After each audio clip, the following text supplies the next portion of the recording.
Welcome to AlexGs Aquarium, everybody. Today I've got another update on the aquarium system.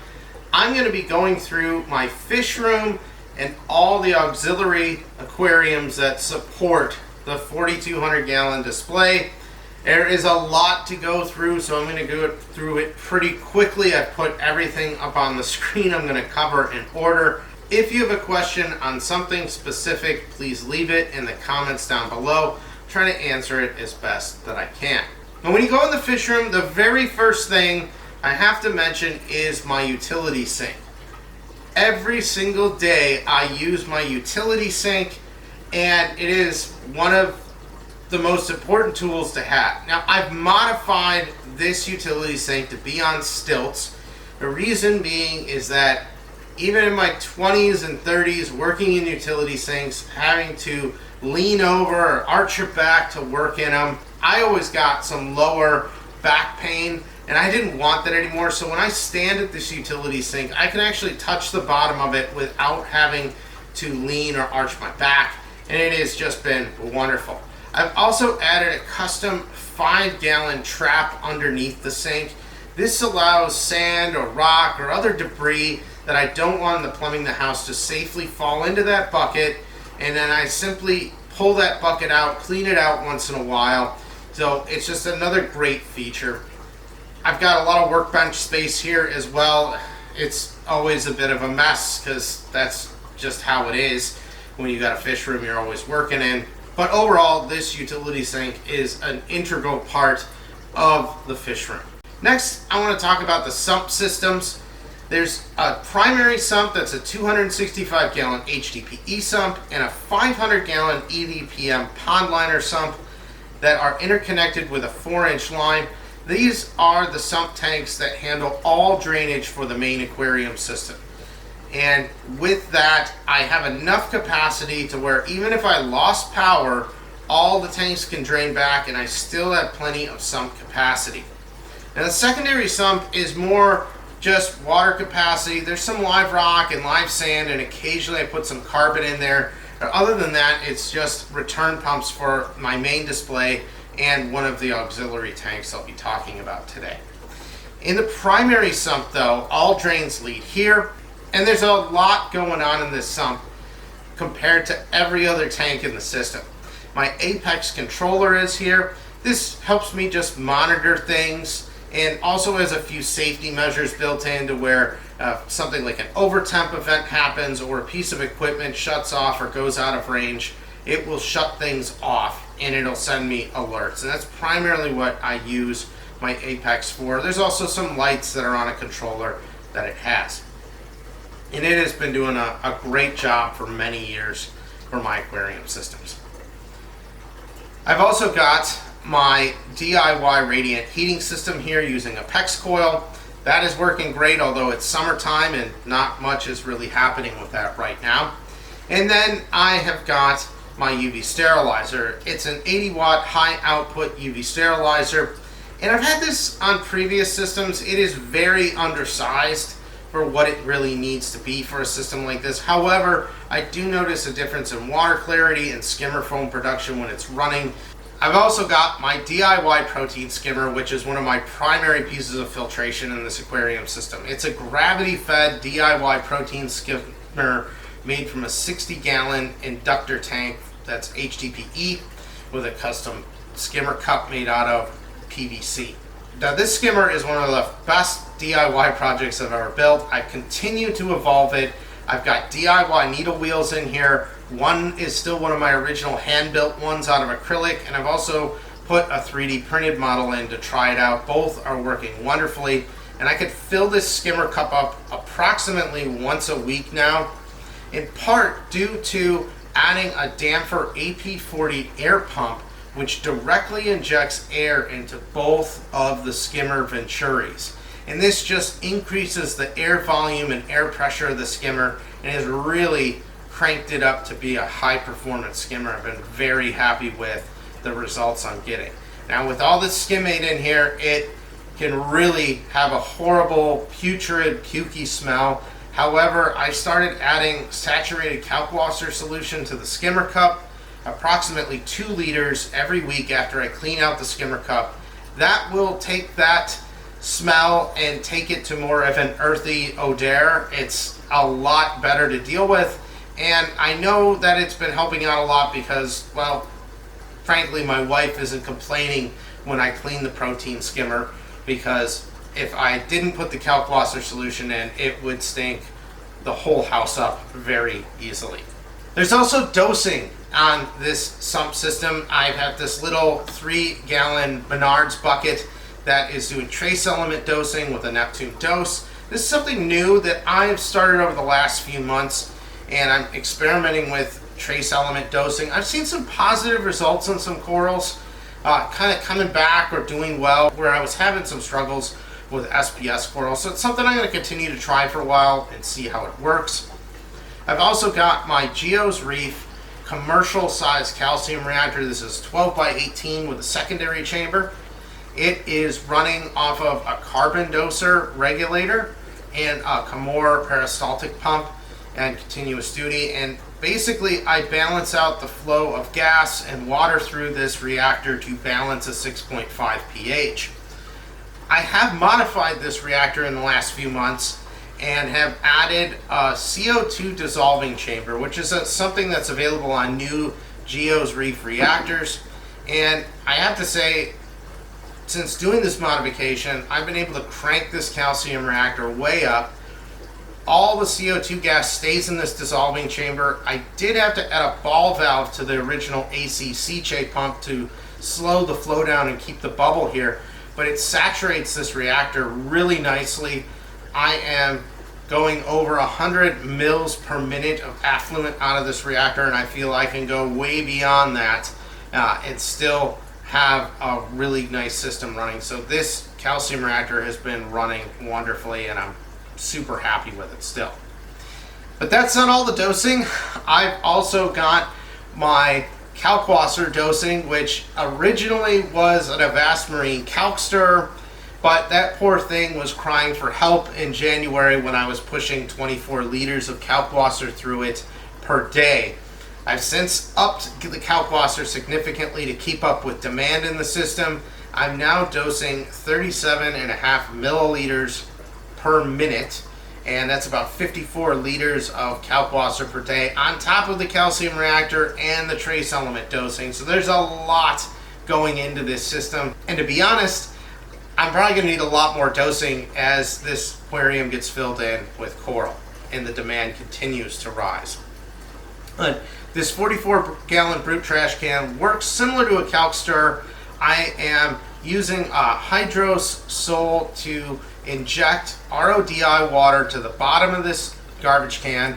There's a pump that turns on a few times a day in here, a Jabo SWL pump, to stir the vat, and then I keep a pinpoint pH monitor on it to simply just monitor pH, and I'm adding approximately 3 to 4 cups of Kalkwasser per week to maintain saturation on the Kalkwasser. The nice thing is though that because this garbage can is gravity fed, water coming in just drips into the tank, and when I need to do maintenance, it's very easy. About once every month or two, I'll disconnect the barrel, I'll pump it out, clean it out, just to get any excess residue off of there, and then I'll go ahead and fill it up with some fresh RODI and Kalkwasser, which is really nice having this on wheels. I can get that done in less than an hour. And that's everything going on in the primary sump, which is a lot, but the rest of the tanks here really appreciate everything that's being done here. The 700-gallon Refugium is right next door, and this is an EDPM pond liner tank with a glass face I built myself. And I am just running a couple of white grow lights on here. One's a Radion planted tank light, and the other is a Vipar Spectra grow light.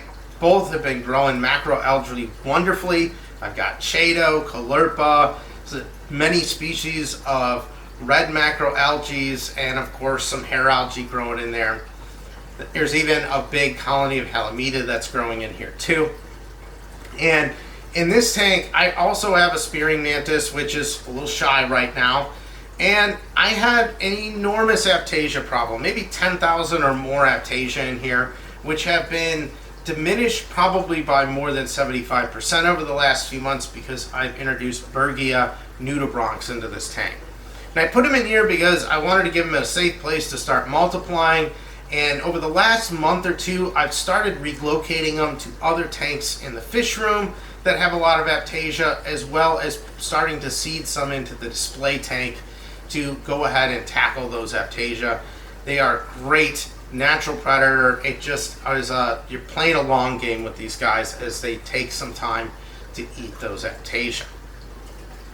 Overall though, this tank runs great and I can harvest a ton of algae out of here every month to export nutrients. The next tank is a 150 gallon holding tank.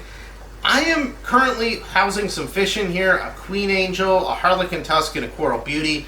These fish went through their 30-day holding period and were ready to go in the system, but they weren't ready to go into the display tank. These are fish that are destined for my fish only tank, but I am a little concerned about aggression with the smaller angels and some of my larger angels, so they've been put in holding here along with the harlequin tusk until I have some more batches of fish ready to go, which I'm going to talk about them as some of them are still in holding for the next few weeks. The next tank is my 400 gallon coral tank. This is another EDPM pond liner tank with a glass face. It's been operating really well, and the last few months I've been doing a couple things with this tank. Mainly I added a coral frag rack system in here. I added a 1-inch PVC skeleton, and then I went ahead and I 3D printed some frag racks that hold 25 plugs a piece, and I made an adapter that screws on here that allows it to fit on 1-inch PVC. It can be screwed and unscrewed to whatever part I want it on. And it's a 3-layer frag rack. It's got PETG, TPU, which is a flexible material, and then PETG on top. This allows me to put frag plugs in here and they fit in really nice and snug with that TPU and don't move. I also added a raised lip around the edge of these frag racks, so if I put tiles on here, they don't slide off in the water flow. I'm not selling these, just sharing. There's plenty of companies out there that make 3D printed frag racks or custom frag racks like this. I just wanted to share what I'm using, and so far these racks have been working out really nicely. Corals in this tank, I've been seeing a lot of positive signs in growth, especially since I've started toying around with trace elements. The few SPS I have been coloring up and growing finally. I don't know if it's just the tank is starting to mature or those trace elements are helping, but in either case, things are going well. I'm happy. There's a lot of macroalgae in here too, because I just have snails as herbivores in here. I don't have any herbivorous fish, and maybe in the future I'll add some, but I'm really enjoying the macroalgae grow out in here too. So this tank has been running wonderfully. And one of the coolest things that I have in this aquarium system is my inline water change system. This is 500 gallons of water change capacity that I have in line. These tanks are running as part of the system, and when I do my monthly water change of 500 gallons, I simply valve these tanks off, I pump them out, I refill them up with RODI, salt, and get it up to temperature, and then I simply just have to turn some valves to complete the water change. No buckets to speak of other than a couple to drain out some hoses. I can get a 500 gallon water change done inside 24 hours. And if I really need to get a bigger water change done, I can go ahead and increase that to 1,000 gallon water change by doing some pump outs in the sump systems and stuff, and a double 500 gallon change. So I have the capacity. It's a really nice system to see. Now, I first heard about this from someone called Blue Carbon Reefing, and I think he said that he heard about it from Mark Callahan. I don't know who invented this method. I'm sure it's been around, but all I can say is inline water change systems are awesome to have because it just takes the stress out of water changes and makes it very easy for me. And you can't speak about water changes and RO water without talking about RODI storage. I have 200 gallons of RODI storage I hold for the fish room.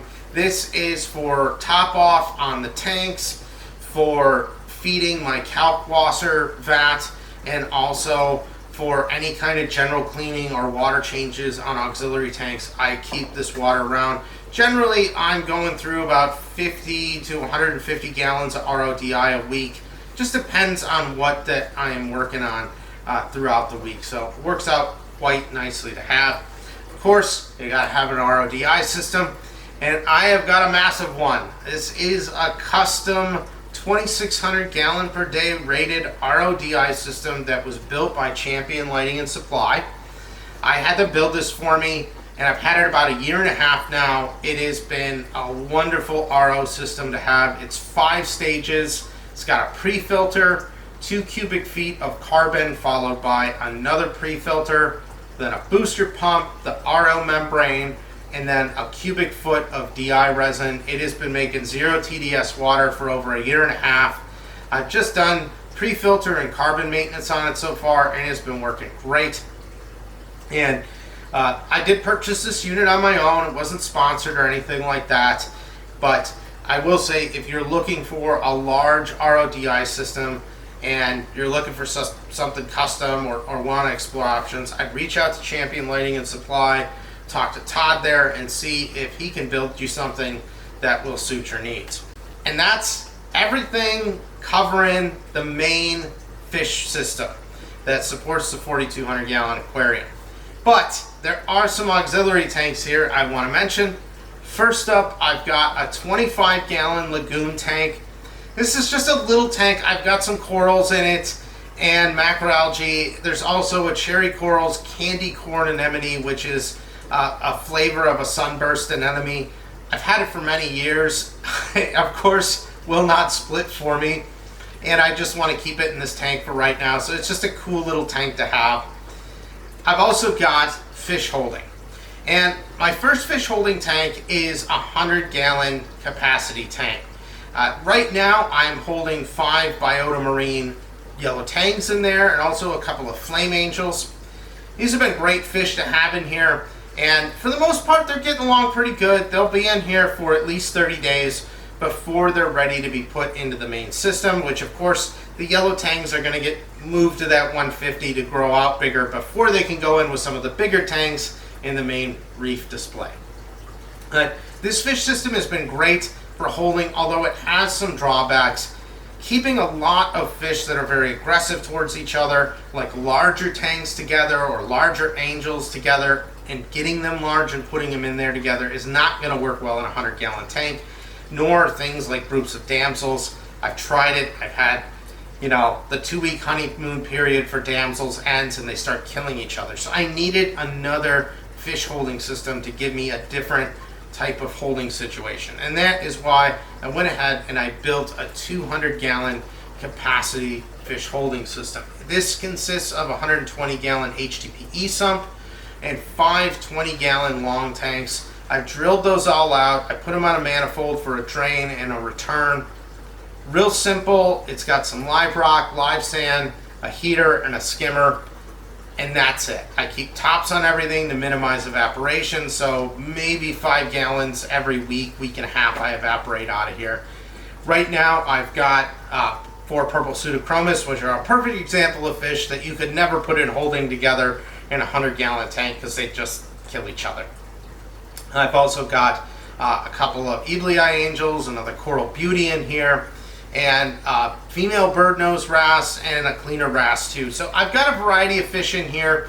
Eventually these are all going to go into the fish only too, but this has just been another great fish holding system to have. I even got some pond baskets. I put some floaties on them, so if I want to keep even more fish or need to cordon someone off in a smaller area, I could do that very easily. So it's been a great system. Originally, I kind of designed it to where I could separate the 20 gallon longs if I wanted to do a hospital tank for treatment.